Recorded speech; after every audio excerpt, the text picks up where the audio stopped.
So we left off in the last section talking about the postmodern mind and how it has transferred from a pre-modern to a modern to a postmodern sort of mindset.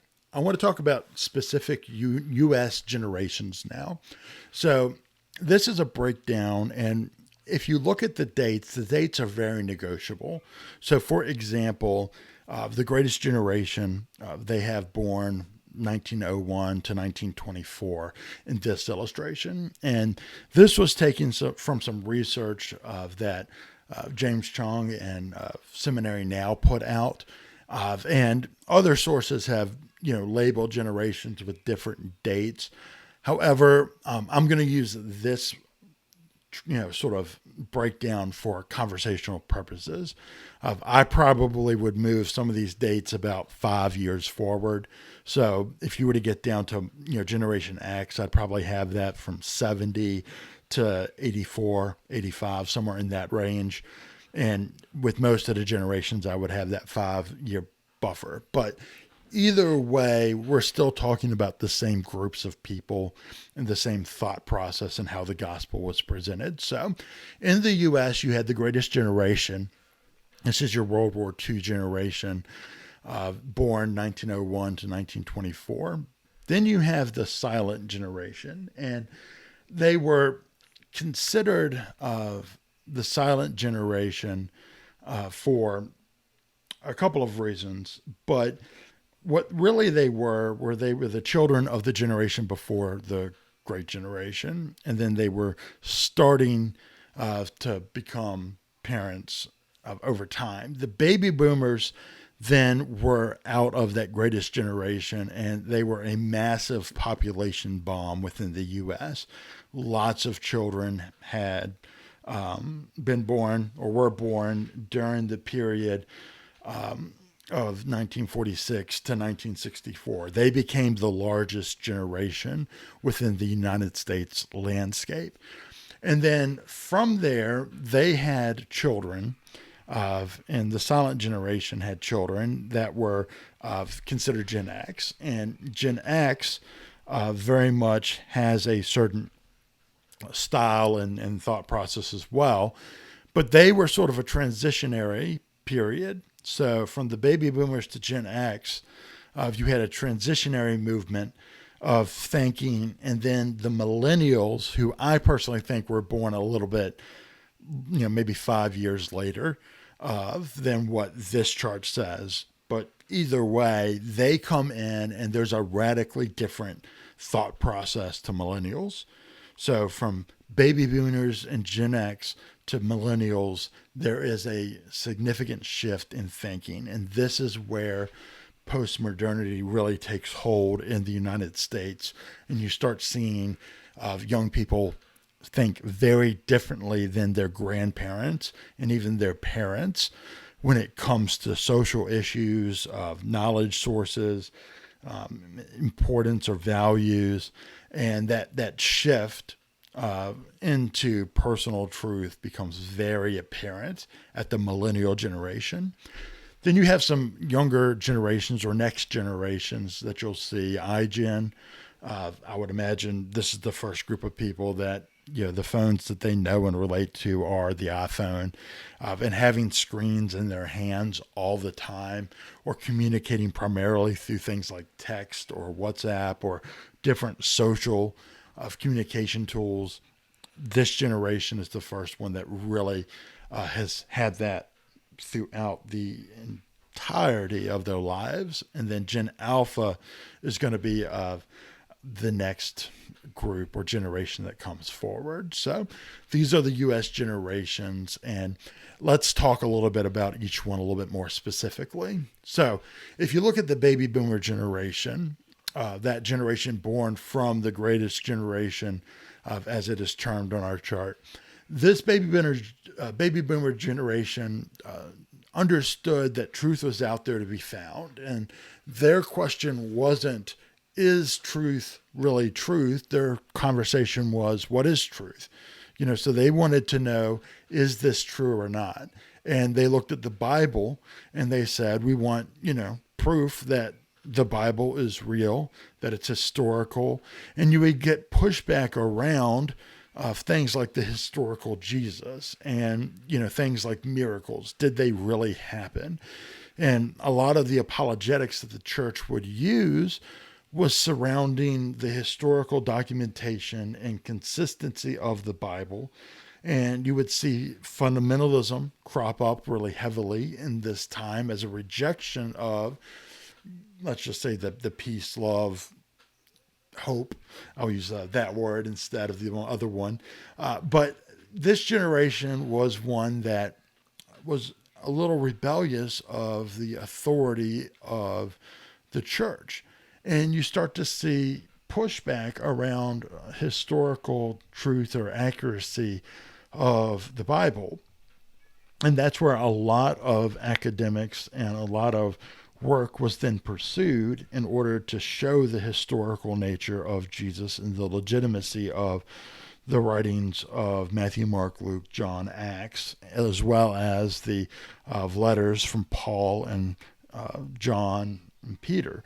So you see a lot of the importance of those types of books and defenses of the faith. And we were talking to a generation, trying to help them understand what is truth and the truth that is revealed in the gospel of Jesus Christ. Now, if we simply go one generation farther, Gen X then is going to be a different generation. So where what is truth was the question of baby boomers, you have a bunch of latchkey kids, much higher rates of kids that have parents that both work. And when they come home from school, they have a key and they go and they stay in the house or in the neighborhood playing for the next 2 hours until their parents come home. You see divorce jump radically, and the divorce rate leads to single parent homes, and children are marked by distrust. Children don't trust the ideas of marriage or faithfulness.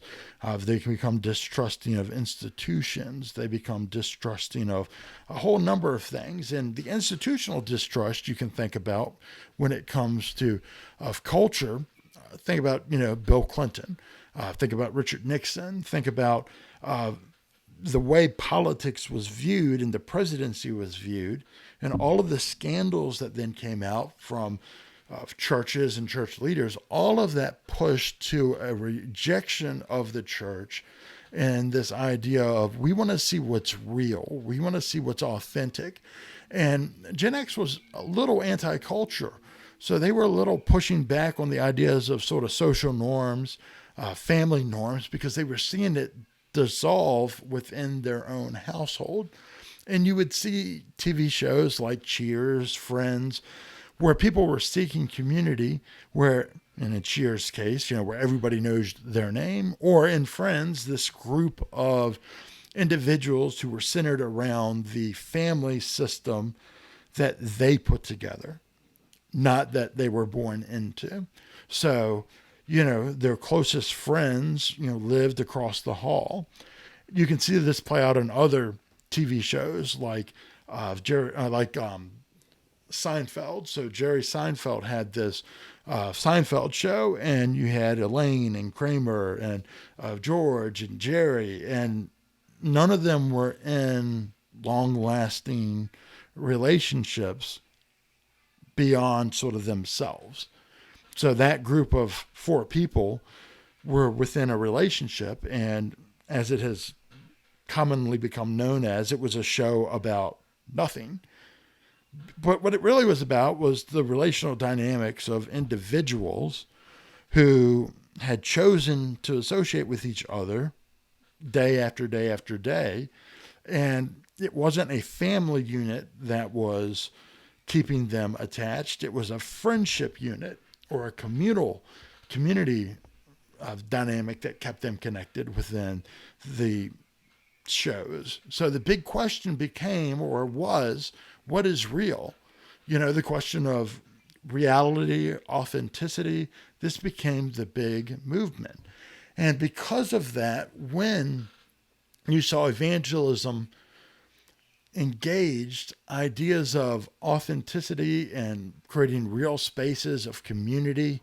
You see churches that would become much more interested in, having coffee hours and places where people could sit and, talk to each other. And you saw community groups and you saw, cell groups and small groups become a really big, important thing because people wanted to live out life together within authentic community. And those became the ways that you would evangelize, by inviting people into this community.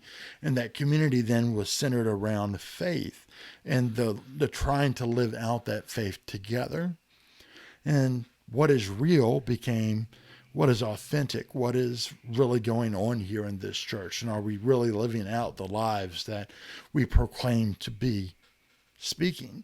And that's where Gen X, was met with the gospel in many ways. Gen X also had a requirement of you must show your faith and be transparent with your life. And you got a lot of pushback, not on necessarily truth claims, but you got pushback around walking the walk. The idea of talk is cheap. Show me your faith. Show me what's going on. Show me how you're bettering the world. And this generation wanted to see the authentic faith lived out. And that's what became very, very influential to this generation. And when they didn't see it, when they just saw people preaching a gospel, but then get caught up in affairs or caught up in, being a very different person outside of the pulpit or outside of the small group or outside of the Sunday school class, they were really, really let down, and they rejected faith because of that wanting something real and then not seeing it. The church not delivering on the promises it made for a different type of life. That is what was so destructive within the church community, and why Generation X pushed back or walked out of the traditional church. So let's get to the millennials. The millennials are that generation in the, early to mid 80s through 2000-ish.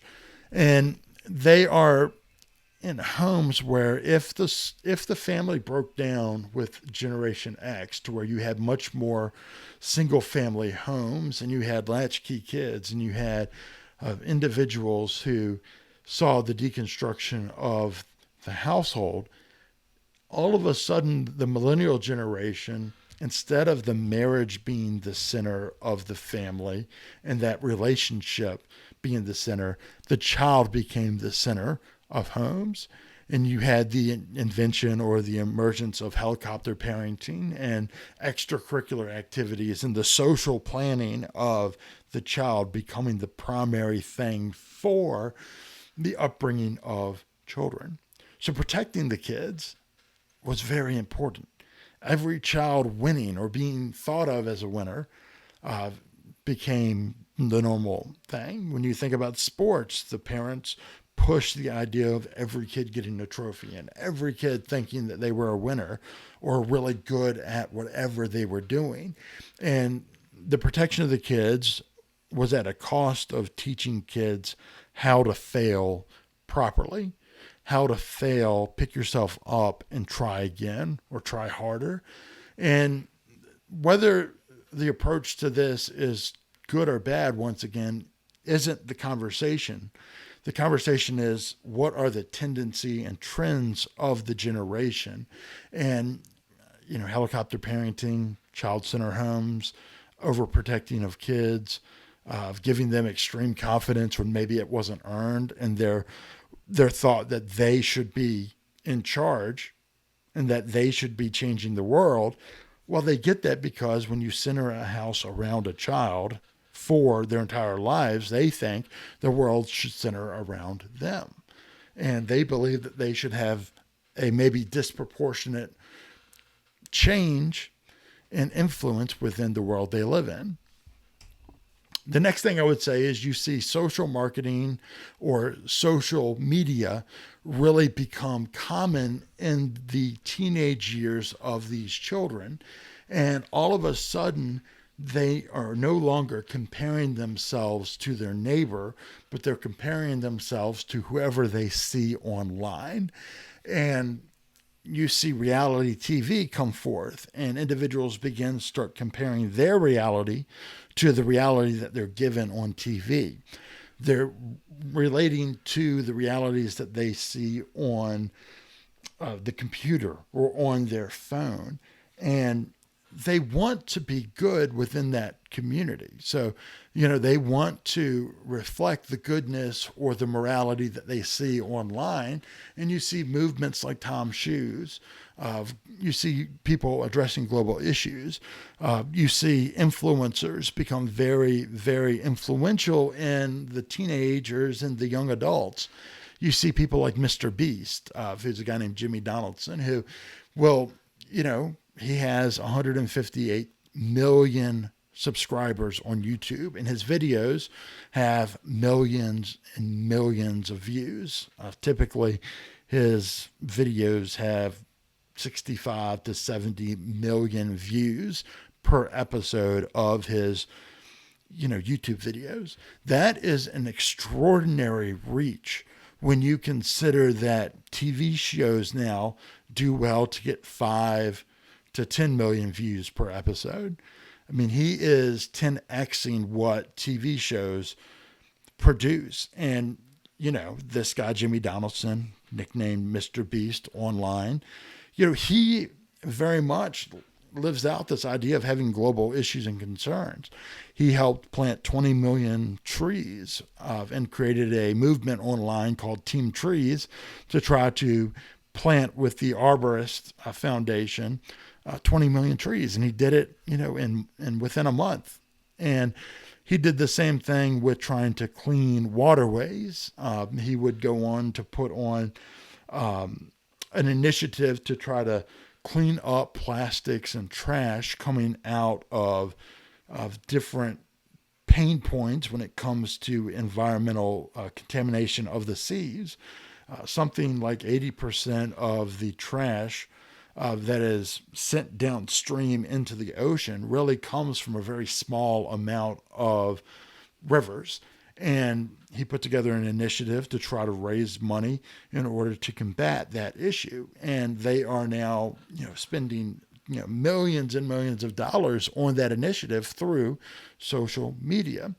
And because of that, they were able to, I believe, do something like remove 20 million pounds of trash from these rivers and the ocean. And that's a social media, social marketing campaign doing good and trying to address global issues online. And when you think about millennials and this mindset, they really do believe that they can change the world and that they can have some type of good to contribute. So their prevailing question is, well, what is good? And if you show me something good, I become interested in wanting to engage that. So when you see pushback, is there anything good out there? And if there isn't any good, I'm not interested. So the idea that is God good becomes very important. And mission comes first. Community comes first. Show me the mission of the community. Show me what good is coming out of this thing. And then you would see people like Christopher Hitchens, you would see Richard Dawkins, Sam Harris, make the case that God is not great, or God is not good, or religion is not good. They would say that religion is a problem, not a net good, but a net negative upon the world. And I don't agree with that at all, being a Christian and being a pastor. However, that was their position, and millennials hear that Christianity or religion isn't good, and if they're most concerned about what is good, then guess what?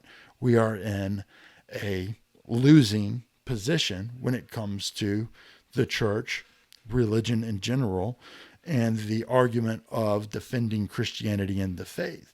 Now, that idea that Christianity isn't good doesn't go very far when you think about who created the majority of universities, centers of learning.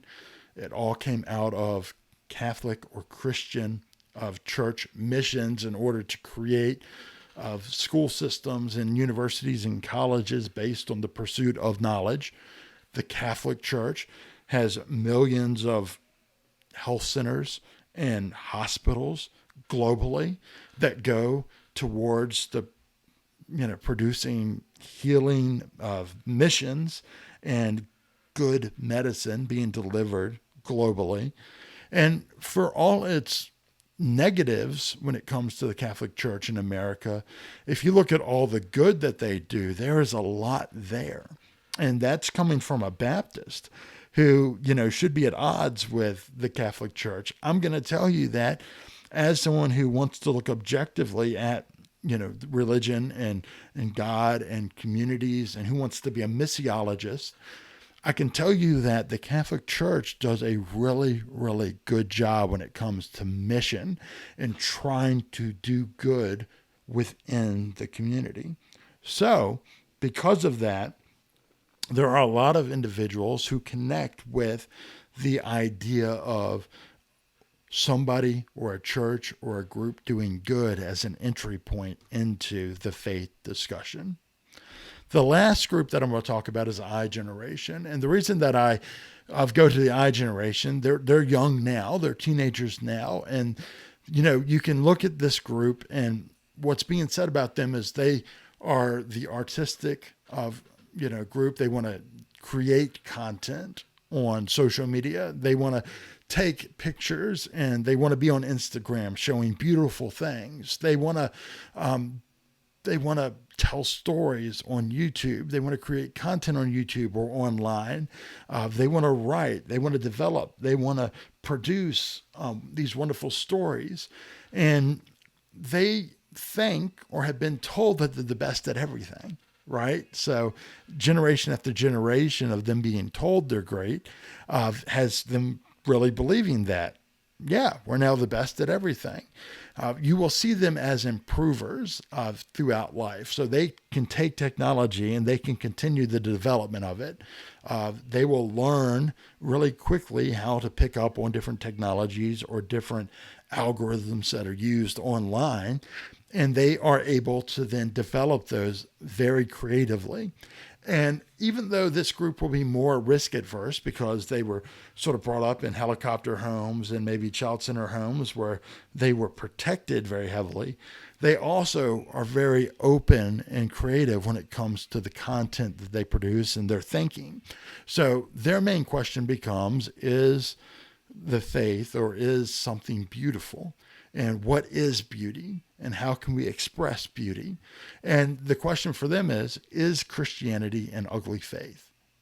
So they want to know what's beautiful. And then they want to know, is Christianity beautiful or is it ugly? So let's recap. If we were looking at the relative or relevant spiritual questions of the day for the baby boomer generation, it was, what is truth? For that Gen X group, it was, what is real? For the millennial group, it's, what is good? And then for iGen, the question is, what is beautiful? Those are the relevant spiritual questions, the overarching big questions.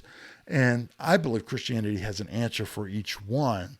The question is, how do we express that to each generation or to each conversation that comes up within our faith conversations and our centers of influence throughout our lives?